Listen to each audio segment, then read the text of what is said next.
Okay, magandang araw po sa lahat mga boss. Kalingkuhan Project, Tarlac City, Part 5. So ayan, linis na lang po tayo rito. Tapos meron pa tayong kunting i-repair dito. Yung drawer niya, so hindi natin mabuksan kasi merong ano dyan, handle. So ayusin pa po natin yan. So ganun din dito sa kabilang closet. Ayan o. Ayan o.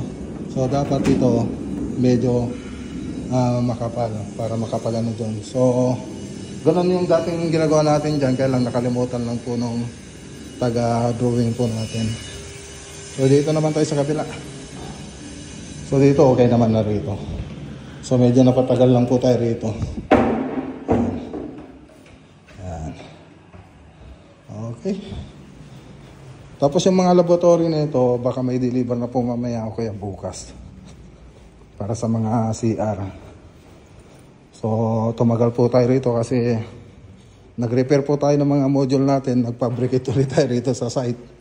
So mas maganda sana kung yung module natin hindi na re-repair. Ito naman yung sa may walk-in closet. Ang kulang na lang dito yung sa taas, yung cover sa taas saka dito sa baba, tapos yung salamin. Okay, so yung altar okay na yan.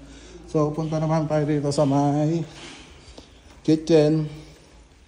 Tapos sa storage. Ayan po siya. Okay na rito. So, yun na lang po yung inaayos natin. So, may mga awang kaya kailangan natin tapalan. Okay. So, ayan lang naman mga boss.